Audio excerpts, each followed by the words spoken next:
ఈరోజు విద్యార్థులు రోడ్డెక్కారు. జగన్మోహన్ రెడ్డి విద్యార్థులను రెచ్చగొట్టి రోడ్డెక్కిస్తున్నాడు, ధర్నాలు చేయిస్తున్నాడు. మా ప్రభుత్వం వచ్చాక అంతా విద్యార్థులు కానీ ప్రజలందరూ ఆనందంగా ఉన్నారని చెప్పి కూటమి నాయకులు అన్నారు. నిజంగానే ఈరోజు ప్రజలు ఆనందంగా ఉన్నారు, విద్యార్థులు కూడా ఆనందంగా ఉన్నారు.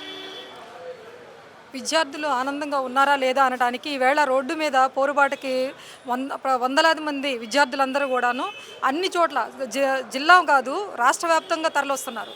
కేవలం ఎందువల్లనంటే ఎన్డీఏ కూటమి ప్రభుత్వం విద్యార్థుల్ని భయంకరమైన అన్యాయం చేసింది. వాళ్ళకి సంబంధించినటువంటి ఫీజు రియంబర్స్మెంట్లు అనేవి, వాళ్ళు చదువుకోవడానికి సరైన ఫెసిలిటీస్ అనేవి మీరు ప్రొవైడ్ చేయలేకపోయారు.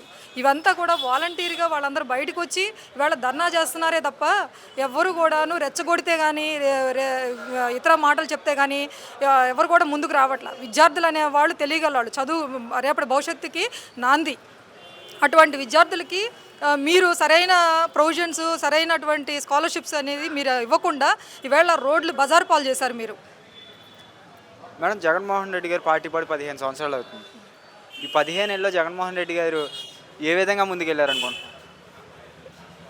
వైఎస్ఆర్సీపీ పార్టీ ఆ రోజు జగన్మోహన్ రెడ్డి గారు ఒక్కరే వచ్చి సోనియా గాంధీతో వ్యతిరేకించి ఆయన బయటకు వచ్చి తను సొంత పార్టీ పెట్టి నిలబడిన తర్వాత ఎంతోమంది మేమున్నామంటూ ఆయన వెనుక నిలబడినటువంటి ప్రతి ఒక్కళ్ళు కూడా ఈరోజు జైలు కేసులు పెట్టి, అక్రమ కేసులు పెట్టి జైలు పాలు చేస్తున్నటువంటి ప్రతి ఒక్కళ్ళు, పార్టీని విడనాడకుండా పార్టీని వెన్నంటి వాళ్ళందరూ ఉన్నటువంటి ప్రతి ఒక్కళ్ళకి కూడా ముందరగా ఆవిర్భావ దినోత్సవ శుభాకాంక్షలు.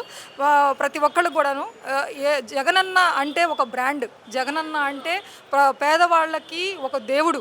అటువంటి జగనన్నని ఈరోజు ఆవిర్భావ దినోత్సవం కాడ నుంచి కాదు, మేము పార్టీలో ప్రతిపక్షంలో ఉన్నా, అధికారంలో ఉన్నా, రెండు విధాలా కూడా పేద ప్రజలకు ఉపయోగపడేటువంటి సంక్షేమ పథకాలు ఇచ్చాం. ఒక పేదింటి బిడ్డకి కావాల్సినటువంటి ప్రతి ఉచిత సదుపాయాలు అందించాం. ఒక తల్లికి, చెల్లికి, ఒక మామూలు కుటుంబానికి సంబంధించిన ఒక అవ్వకి, తాతకి, అందరికీ కూడా ఏ విధంగా ఎటువంటి చేతనైనంత సహాయం మేము చేశాం. కాబట్టి ఈవేళ మేము మా జగన్మోహన్ రెడ్డి గారు ప్రజల గుండెల్లో ఉన్నారు.